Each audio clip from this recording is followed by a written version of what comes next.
ഗ്രാമിക ന്യൂസിലേക്ക് സ്വാഗതം. കടല ശ്വാസനാളത്തിൽ കുടുങ്ങി ഗുരുതരാവസ്ഥയിലായ 2 വയസ്സ് മാത്രം പ്രായമുള്ള കുഞ്ഞിന്റെ ജീവൻ ആസ്റ്റർ മിംസ് കണ്ണൂർ ഹോസ്പിറ്റലിൽ രക്ഷിച്ചെടുത്തു. അരീക്കമല സ്വദേശിയായ കുഞ്ഞിനെയാണ് കടല ശ്വാസനാളത്തിൽ കുടുങ്ങിയതിനെ തുടർന്ന് ശ്വാസമെടുക്കാനാകാതെ കാർഡിയാക് അറസ്റ്റിന് സമാനമായ അവസ്ഥയിൽ കണ്ണൂർ ആസ്റ്റർ മിംസിൽ എമർജൻസി വിഭാഗത്തിലെത്തിച്ചത്. വെന്റിലേറ്ററിൽ പ്രവേശിപ്പിച്ചിട്ടും ഓക്സിജൻ എടുക്കാതെ സാധിക്കാതെ സാഹചര്യമായിരുന്നു കുട്ടിയെന്ന് ആസ്റ്റർ മിംസ് ഭാരവാഹികൾ കണ്ണൂരിൽ വാർത്താ സമ്മേളനത്തിൽ പറഞ്ഞു. അടിയന്തര പ്രാധാന്യത്തോടെ കുടുങ്ങിക്കിടക്കുന്ന കടല നീക്കം ചെയ്യൽ മാത്രമായിരുന്നു പ്രതിവിധി. ഇതേ തുടർന്ന് കണ്ണൂർ ആസ്റ്റർ മിംസിലെ ഇന്റർവെൻഷണൽ പൾമനോളജി വിഭാഗം ഡോക്ടർ വിഷ്ണുവിന്റെ നേതൃത്വത്തിൽ അനസ്തേഷ്യോളജി വിഭാഗം മേധാവി doctor Supriya Ranjith, doctor Prashanth, doctor Avinash Murugan, doctor Arun Thomas, doctor Priya, doctor Jaseem Ansari തുടങ്ങിയവരടങ്ങുന്ന സംഘം പീഡിയാട്രിക് ബോങ്കോസ്കോപ്പി നിർവഹിക്കുകയും സുരക്ഷിതമായി കടല നീക്കം ചെയ്യുകയുമായിരുന്നു. 2 ദിവസത്തെ ആശുപത്രിവാസത്തിനു ശേഷം കുഞ്ഞിനെ പൂർണ്ണ ആരോഗ്യവാനായി ഡിസ്ചാർജ് ചെയ്തു. പ്രോപ്പർലി വെന്റിലേറ്റ് ചെയ്യാൻ പറ്റുന്നില്ല.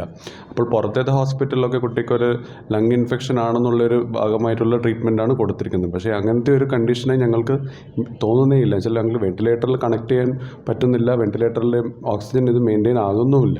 അപ്പോൾ ഞങ്ങൾക്ക് പെട്ടെന്ന് തന്നെ ഞങ്ങൾക്ക് സംശയം തോന്നി, ഈ കുട്ടിക്ക് എന്തോ കഴിച്ചതിൻ്റെ ആവാം കാരണം ഞങ്ങൾക്ക് പെട്ടെന്ന് തന്നെ സംശയം തോന്നി. അതുകൊണ്ട് ഉടനെ ഞങ്ങൾ അപ്പോൾ തിയേറ്ററിൽ ഇൻഫോം ചെയ്തു.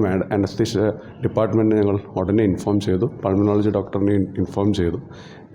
നെക്സ്റ്റ് പിന്നെ തിയേറ്ററിലേക്ക് കുട്ടീനെ ഞങ്ങൾ ഷിഫ്റ്റ് ചെയ്യുമായിരുന്നു.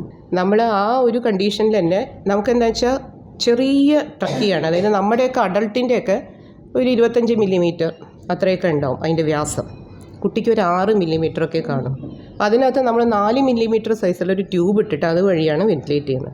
അപ്പോൾ നിങ്ങൾക്ക് ഇമാജിൻ ചെയ്യാം, ഈ 4 മില്ലിമീറ്ററിൻ്റെ ഉള്ളിൽ കൂടെ വിഷ്ണുവിൻ്റെ ചെറിയ സ്കോപ്പ് ഇട്ട് ആ സ്കോപ്പിൽ കൂടെ വേണം ഈ സാധനം എടുക്കാനായിട്ട്. അപ്പോൾ അത് പാസ് ചെയ്ത് എടുക്കാൻ ശ്രമിക്കുന്നതിൻ്റെ ഇടയിൽ തന്നെ ക്രമാതീതമായി പിന്നെയും ഓക്സിജൻ്റെ അളവ് കുറഞ്ഞുകൊണ്ടിരുന്നു. അപ്പോൾ ആ ഒരു വിഷമഘട്ടം അത് എങ്ങനെ നിങ്ങൾക്ക് പറഞ്ഞ് മനസ്സിലാക്കണമെന്ന് അറിയില്ല. പക്ഷേ നമ്മളത് എടുത്തിട്ടില്ലെങ്കിൽ മരണം സുനിശ്ചിതമാണ്. അതെടുക്കാൻ വളരെയധികം ബുദ്ധിമുട്ടി.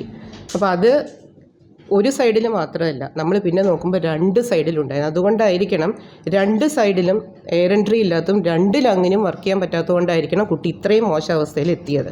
ഒന്നായിട്ട് എടുക്കുമ്പോഴത്തേക്ക് ഈ ഭാഗത്തുനിന്ന് പുറത്തേക്ക് വരാൻ പറ്റുന്നില്ല, അതേസമയം ഓക്സിജൻ കൊടുക്കാനും പറ്റുന്നില്ല. അപ്പം അതൊരു ഡേഞ്ചർ സിറ്റുവേഷനാണ്. അപ്പോൾ പിന്നെ ലങ്ങിനുള്ളിൽ വെച്ച് തന്നെ ഇതിനെ മൾട്ടിപ്പിൾ പീസസ് ആക്കിയതിന് ശേഷം ഓരോന്നായിട്ട് നമുക്കത് എടുത്ത് മാറ്റേണ്ടി വന്നു. യൂഷ്വലി നമ്മൾ ഒരുപാട് കേസസ് ചെയ്തിട്ടുണ്ട്. അതിൽ എല്ലാം നമുക്ക് യൂഷ്വലി മാഡം പറഞ്ഞ പോലെ 5 മിനിറ്റ് അല്ലെങ്കിൽ 10 മിനിറ്റ് നമുക്കതെടുത്ത് മാറ്റാൻ പറ്റും. ഇതിപ്പോൾ ഒരു വസ്തു ഒരു ലങ്സിൽ കിടക്കുകയാണെങ്കിൽ അധികം പേടിക്കേണ്ട ആവശ്യമില്ല. വസ്തുവിൻ്റെ വിസ്തീർണം കൂടുന്നതനുസരിച്ച് പേടിക്കേണ്ടി വരും. കാരണം ഈ ഒരു ഭാഗം തടഞ്ഞു കഴിഞ്ഞാൽ എന്താ പറയുക, ഡെത്ത് സംഭവിക്കാനുള്ള ഹൈ ചാൻസ് ഉണ്ട്. Aster MIMS Kannur CMS doctor Supriya Ranjith, DGM operations Vivin George, doctor Vishnu G Krishnan, doctor Suhas, doctor Jithin തുടങ്ങിയവർ വാർത്താസമ്മേളനത്തിൽ പങ്കെടുത്തു. ഗ്രാമിക ന്യൂസ്, കണ്ണൂർ.